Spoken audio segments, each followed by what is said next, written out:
Ciao ragazzi, oggi abbiamo qui in officina la nuova Mini F66 John Cooper Works, una macchina di cui si è tanto parlato, uno stile completamente diverso dal punto di vista estetico, il terminale con uscita singola, la valvola nascosta che scarica sotto la vettura, la totale assenza di sound.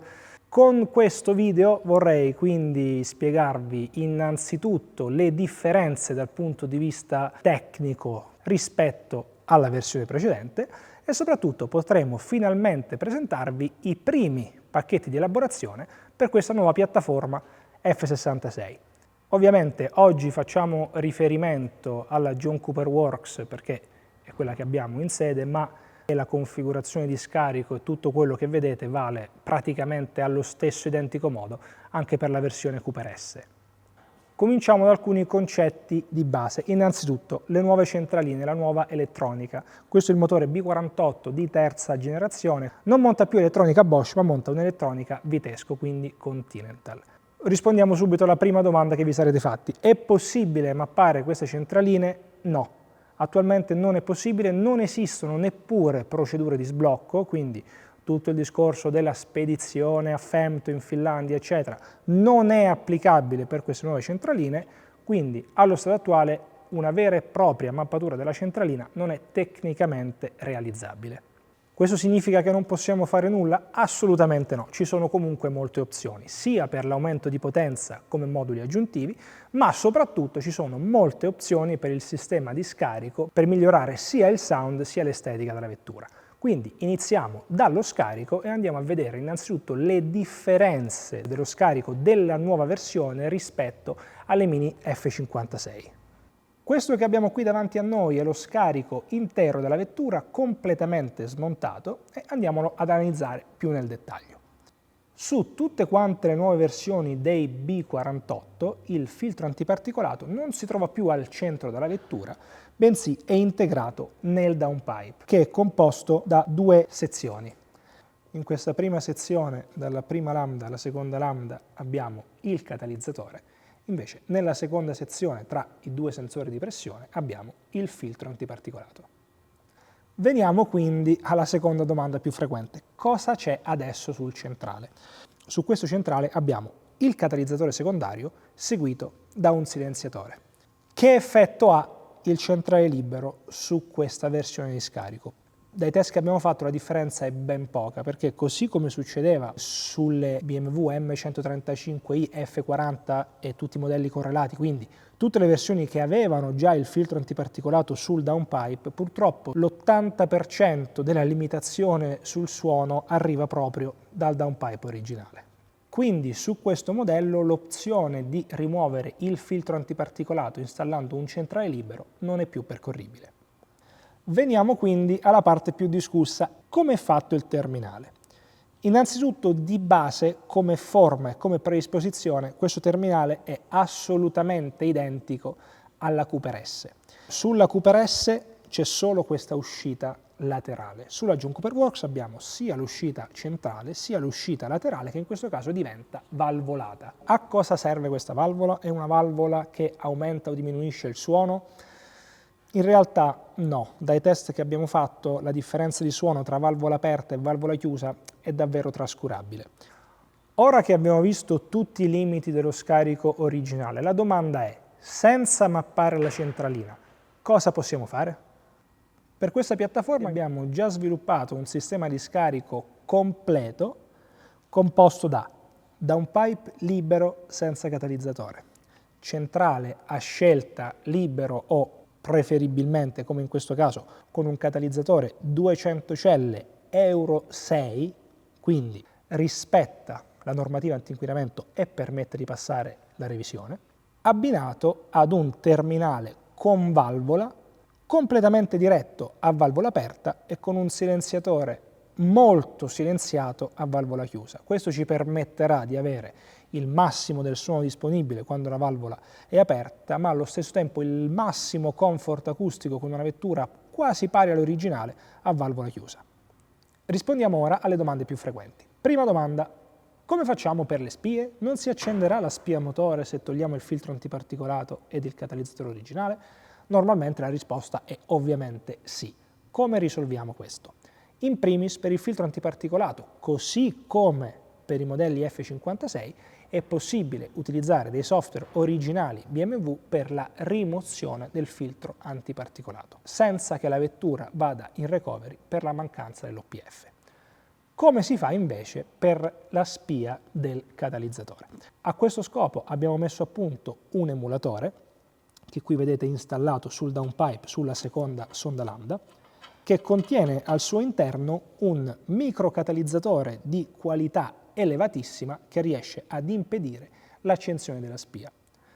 Seconda domanda, la valvola si può utilizzare anche sulla Cooper S che non è provvista? Assolutamente sì, questa valvola può essere utilizzata sia con un motorino universale gestito con telecomando, che apro parentesi, la soluzione che consigliamo anche sulla John Cooper Works perché permette di aprire e chiudere la valvola a piacimento, ma eventualmente può essere utilizzata anche collegata al motorino originale ed in quel caso sarà l'elettronica interna della vettura a gestire l'apertura e chiusura della valvola. L'ultima domanda, è necessario installare lo scarico completo? No, non è obbligatorio. Tuttavia, solo alcune configurazioni hanno senso. La prima è quella di installare downpipe libero e centrale catalizzato con il silenziatore originale. Permette un corposo aumento del suono con una spesa tutto sommato contenuta. E questa sarà la prima delle configurazioni di scarico che andremo a sentire nel video.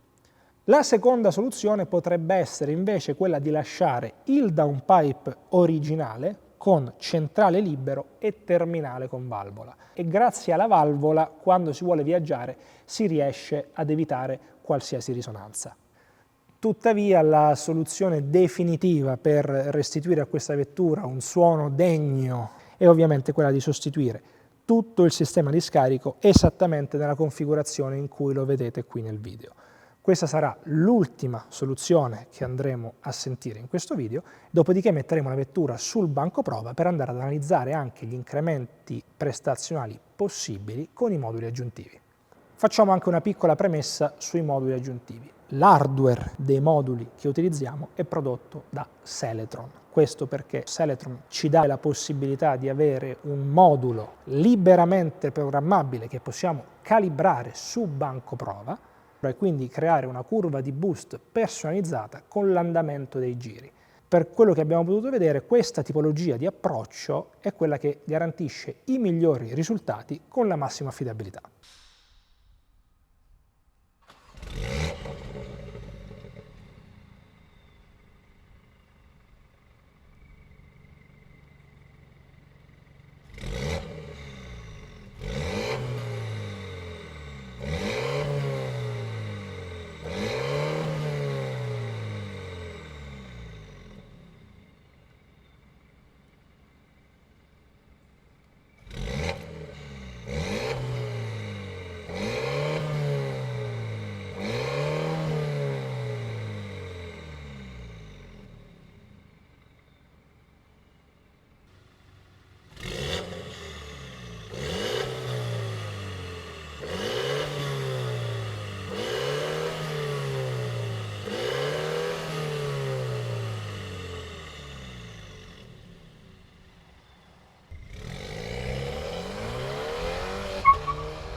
Dopo aver sentito le altre configurazioni di scarico, passiamo adesso alla configurazione con scarico completo, quindi con downpipe libero, centrale 200 celle e terminale con valvola, al quale abbineremo il pezzo forte, l'estrattore con doppia uscita.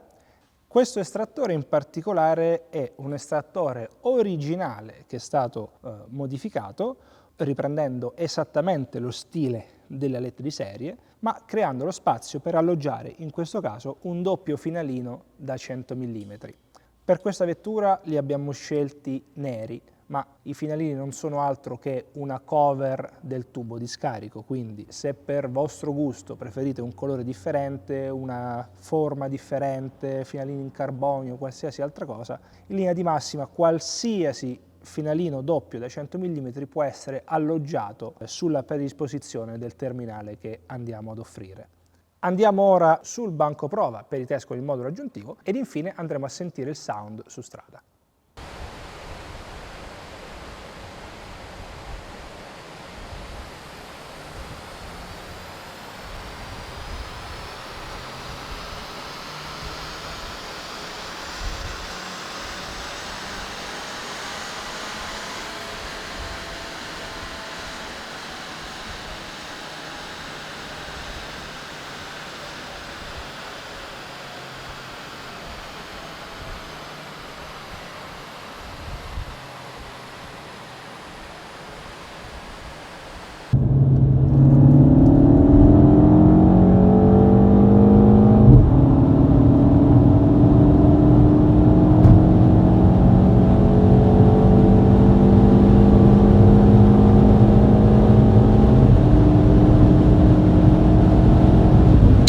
Kilometers.